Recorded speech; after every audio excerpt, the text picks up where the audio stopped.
जय सिया राम।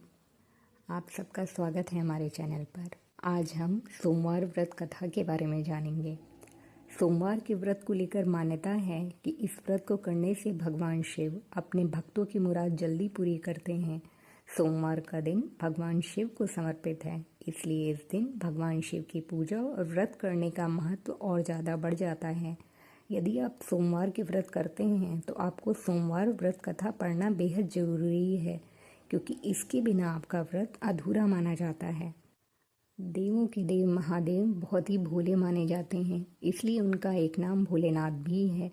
पौराणिक मान्यता अनुसार भगवान शंकर को प्रसन्न करने के लिए किसी भी तरह के खास विशेष पूजन की आवश्यकता नहीं होती, क्योंकि कहा जाता है कि वो तो भोले हैं और भक्त की मन से की गई क्षणिक मात्र की भक्ति से ही वो प्रसन्न हो जाते हैं।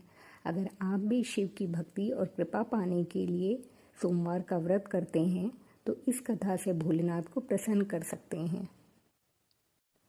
धार्मिक मान्यताओं के अनुसार सोमवार का व्रत रखकर अगर सोमवार की कथा की जाए तो इससे जीवन के सभी दुखों का अंत होता है। साथ ही भगवान शिव अपने भक्तों की सभी मनोकामनाएं पूर्ण करते हैं। आइए सोमवार व्रत कथा का श्रवण करते हैं। किसी नगर में एक धनी व्यापारी रहता था। दूर दूर तक उसका व्यापार फैला हुआ था। नगर के सभी लोग उस व्यापारी का सम्मान करते थे। इतना सब कुछ संपन्न होने के बाद भी वो व्यापारी बहुत दुखी था, क्योंकि उसका कोई पुत्र नहीं था, जिस कारण अपने मृत्यु के पश्चात व्यापार के उत्तराधिकारी की चिंता उसे हमेशा सताती रहती थी।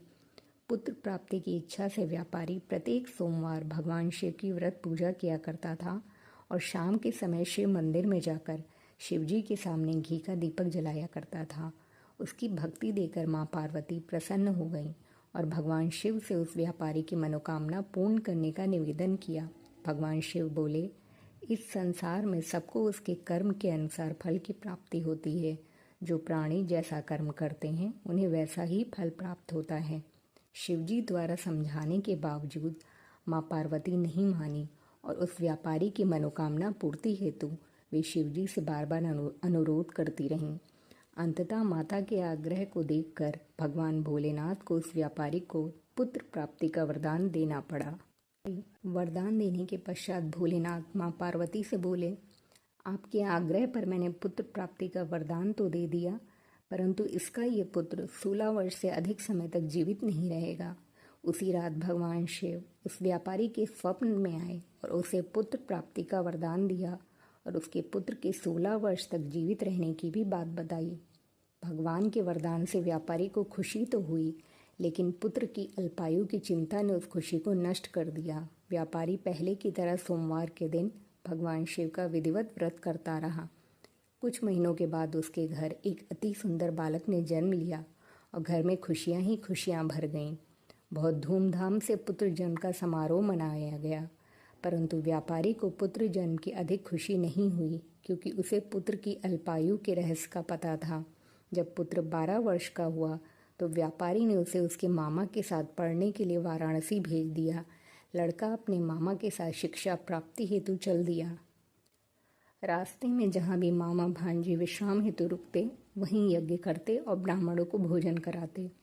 लंबी यात्रा के बाद मामा भांजे एक नगर में पहुंचे। उस दिन नगर के राजा की कन्या का विवाह था, जिस कारण पूरे नगर को सजाया गया था। निश्चित समय पर बारात आ गई, लेकिन वर का पिता अपने बेटे की एक आंख से काने होने के कारण बहुत चिंतित था।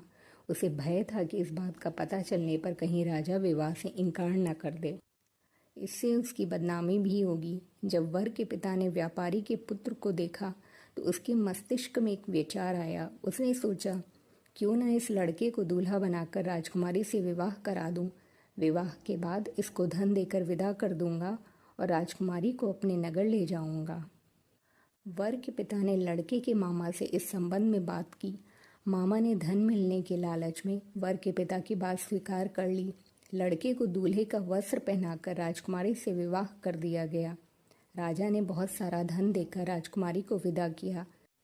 शादी के बाद लड़का जब राजकुमारी के साथ लौट रहा था तो सच नहीं छिपा सका और उसने राजकुमारी के ओढ़नी पर लिख दिया, राजकुमारी, तुम्हारा विवाह मेरे साथ हुआ था। मैं तो वाराणसी पढ़ने के लिए जा रहा हूँ और अब तुम्हें जिस नवयुवक की पत्नी बनना पड़ेगा वो कान्हा है।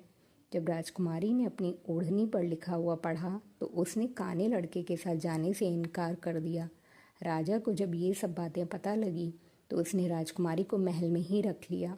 उधर लड़का अपने मामा के साथ वाराणसी पहुंच गया और गुरुकुल में पढ़ना शुरू कर दिया। जब उसकी आयु 16 वर्ष की हुई तो उसने यज्ञ किया। यज्ञ की समाप्ति पर ब्राह्मणों को भोजन कराया और खूब अन्न वस्त्र दान किए। रात को वो अपने शयन कक्ष में सो गया। शिव के वरदान के अनुसार शयनावस्था में ही उसके प्राण पखेरु उड़ गए। सूर्योदय पर मामा मृत भांजे को देखकर रोने पीटने लगा। आसपास के लोग भी एकत्र होकर दुख प्रकट करने लगे। लड़के के मामा के रोने विलाप करने के स्वर समीप से गुजरते हुए भगवान शिव और माता पार्वती ने भी सुने। माता पार्वती ने भगवान से कहा, प्राणनाथ, मुझे इसके रोने के स्वर सहन नहीं हो रहे, आप इस व्यक्ति के कष्ट को अवश्य दूर करें। भगवान शिव ने माता पार्वती के साथ अदृश्य रूप में समीप जाकर देखा तो भोलेनाथ माता पार्वती से बोले, ये तो उसी व्यापारी का पुत्र है जिसे मैंने 16 वर्ष की आयु का वरदान दिया था। इसकी आयु पूरी हो गई है। माँ पार्वती ने फिर भगवान शिव से निवेदन कर उस बालक को जीवन देने का आग्रह किया। माता पार्वती के आग्रह पर भगवान शिव ने उस लड़के को जीवित होने का वरदान दिया और कुछ ही पल में वो जीवित होकर उठ बैठा। शिक्षा समाप्त करके लड़का मामा के साथ अपने नगर की ओर चल दिया। दोनों चलते हुए उसी नगर में पहुंचे जहां उसका विवाह हुआ था। उस नगर में भी यज्ञ का आयोजन किया। समीप से गुजरते हुए नगर के राजा ने यज्ञ का आयोजन देखा। उसने तुरंत ही लड़के उसके मामा को पहचान लिया। यज्ञ के समाप्त होने पर राजा मामा और लड़के को महल में ले गया और कुछ दिन उन्हें महल में रखकर बहुत सारा धन वस्त्र आदि देकर राजकुमारी के साथ विदा कर दिया। इधर भूखे प्यासे रहकर व्यापारी और उसकी पत्नी बेटे की प्रतीक्षा कर रहे थे। उन्होंने प्रतिज्ञा कर रखी थी कि यदि उन्हें अपने बेटे की मृत्यु का समाचार मिला तो दोनों अपने प्राण त्याग देंगे। परंतु जैसे ही उसने बेटे के जीवित वापस लौटने का समाचार सुना तो वो बहुत प्रसन्न हुआ। वो अपनी पत्नी और मित्रों के साथ नगर के द्वार पर पहुंचा। अपने बेटे के विवाह का समाचार सुनकर पुत्र वधू राजकुमारी को देखकर उसकी खुशी का ठिकाना ना रहा। उसी रात भगवान शिव ने व्यापारी के स्वप्न में आकर कहा, हे श्रेष्ठी, मैंने तेरे सोमवार के व्रत करने और व्रत कथा सुनने से प्रसन्न होकर तेरे पुत्र को लंबी आयु प्रदान की है। पुत्र की लंबी आयु जानकर व्यापारी बहुत प्रसन्न हुआ। शिव भक्त होने तथा सोमवार का व्रत करने से व्यापारी की सभी मनोकामनाएं पूर्ण हुई। इसी प्रकार जो भक्त सोमवार का विधिवत व्रत करते हैं और व्रत कथा सुनते हैं, उनकी सभी इच्छाएं पूरी होती हैं।